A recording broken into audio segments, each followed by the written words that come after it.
하다하다 고채고 의원 말씀처럼 어떻게 MBC를 팔아서 박근혜 대통령이 반값 등록금 공약을 했을 때 그걸 팔아서 반값 등록금 재원으로 쓰자고 한 사람이 이진숙 아닙니까? MBC를 팔자고 MBC 박문진 당시 정수장학회 이사장이었던 최필립과의 대화록이, 그 대화했던 대화록이 온 세상에 공개돼서 망신을 톡톡히 샀던 사람이 이진숙 아닙니까? 그리고 세월호 보도 관련해서 MBC가 이진숙 보도본부장 시절에 전원 구조라고 하는 오보를 했어요.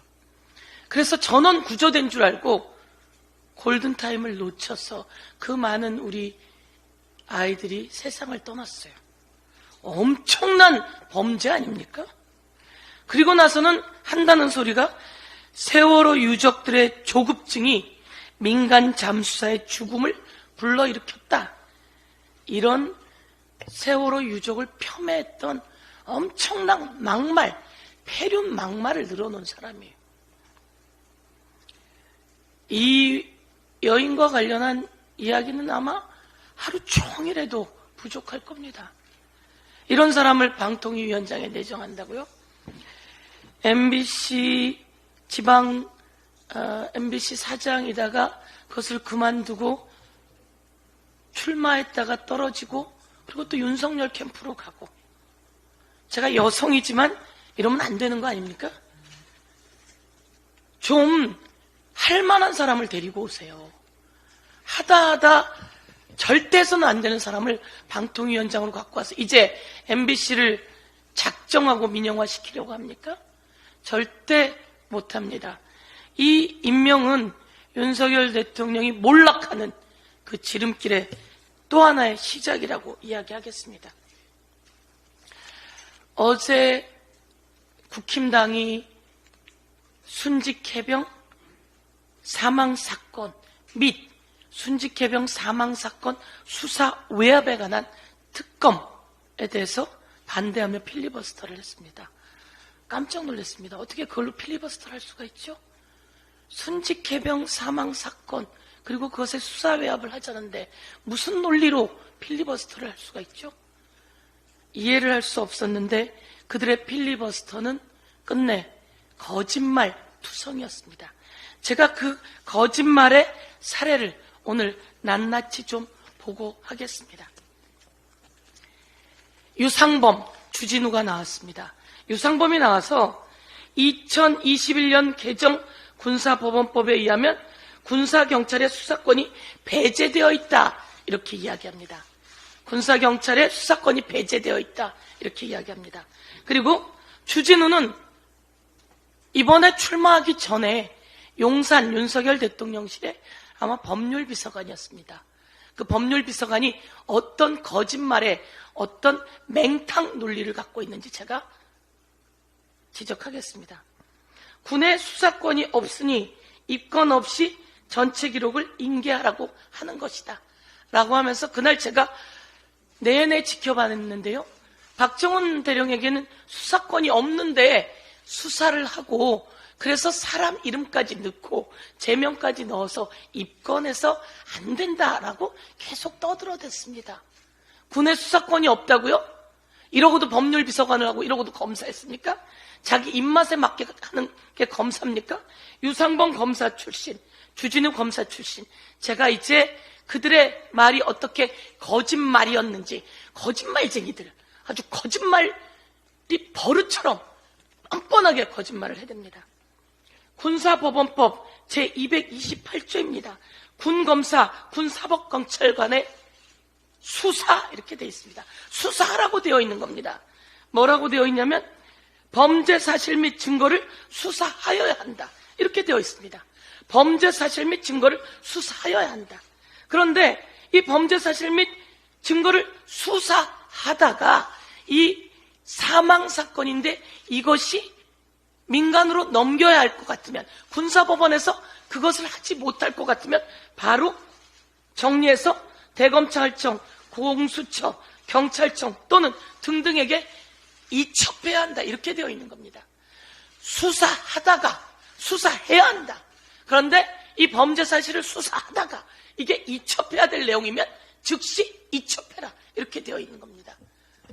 아니, 군 수사단장이 수사를 못하면 뭐 하라는 얘기입니까?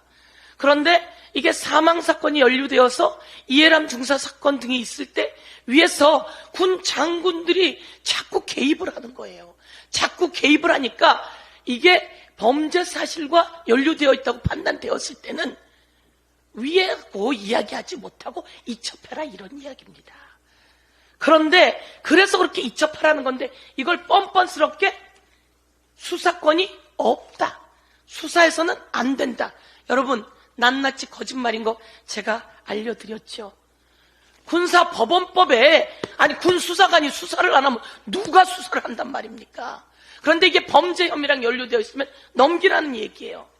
그런데 이거를 수사권이 없다라고 거짓말을 했으니 거기 나와서 하루 종일 떠들어대면서 수사권이 없다는 거예요. 그래서 제가 수사권이 있다고 이야기했더니 공부 좀 하라는 거예요.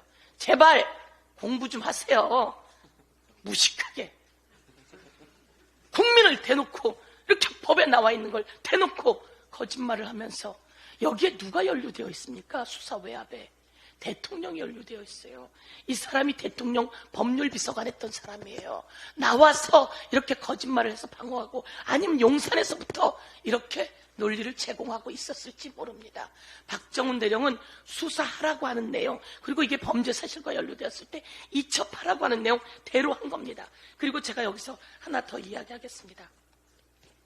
아니 내용을 그냥 통째로 이첩해야지 여기 이렇게 이야기합니다. 이 사람이 전체 기록을 그냥 이첩해라 입건 없이 이렇게 이야기합니다. 근데 이것을 통째로 이첩하고 보내려면요 인지 통보서로 해서 보내든지 아니면 사건 인계서를 보내야 돼요. 사건 인계서 양식이에요. 양식 지 마음대로 있겠어요?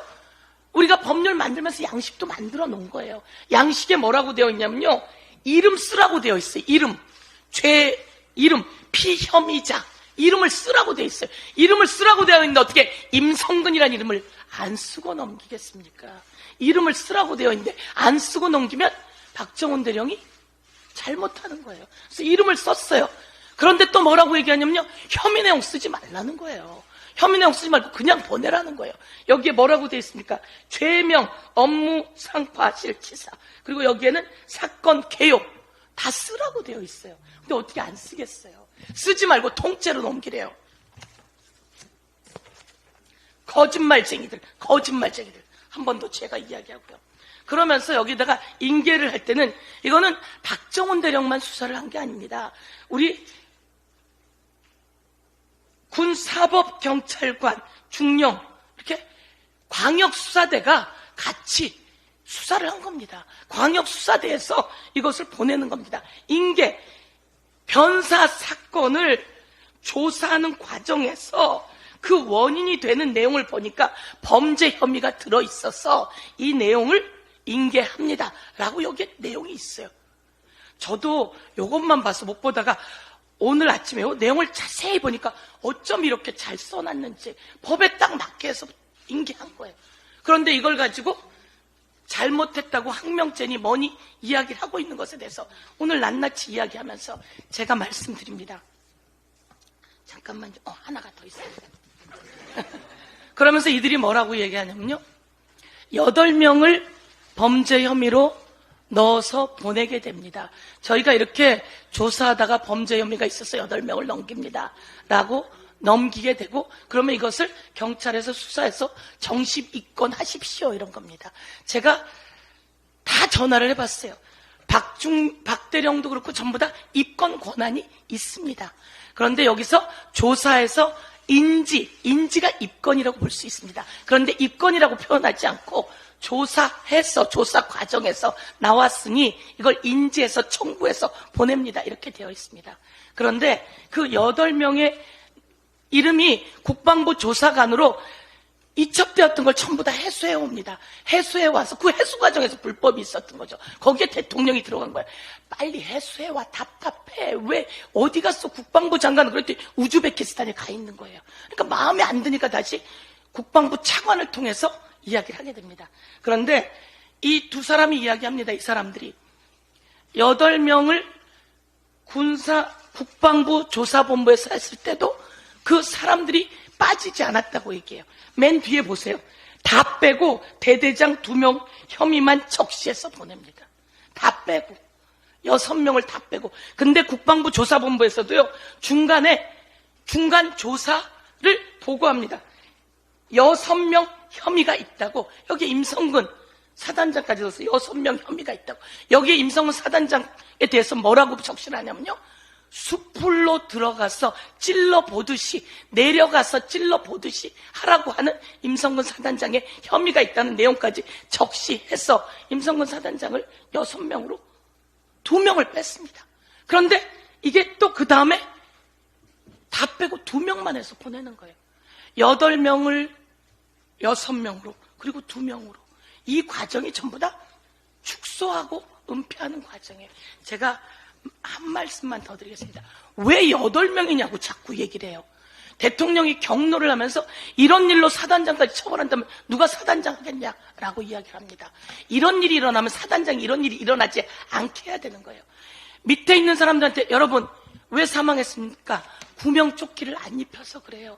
밧줄이 없이 들어가서 그래요. 그리고 물속에 들어가면 안 되는데 들어가라고 해서 그래요. 그래서 조사를 했더니 구명조끼도 안 입히고 밧줄도 없고 거기 들어가면 안 되는데 들어가게 한 거여서 왜 그렇게 했냐 그랬더니 우리 들어가는지 모르고 어젯밤에 도착했는데 오늘 들어가라 그래서 들어가게 된 거랍니다. 그러면 왜 들어가는지 모르고 들어가게 했어? 위에다가 물어보니까 위에서 실종자 수색이 아니라 복구라고 가르쳐 줬는데 와서 보니까 실종자 수색하라고 한 겁니다. 복구라고 누가 얘기했는데 사단장부터 실종자 수색을 요청받아 놓고 실종자 수색은 이야기하지 않고 전날 이야기한 겁니다. 그리고 가슴장화까지 신으라고 했기 때문이라는 내용이 나왔는데 어떻게 사단장을 혐의자에 넣지 않습니까? 사단장이 똑바로 했으면 이런 일이 일어나지 않았기 때문에 주 혐의자가 누굽니까? 사단장입니다. 그런데 이런 일로 사단장까지 처벌하면 누가 사단장 되겠냐고 경로했다라고 하는 대통령, 제가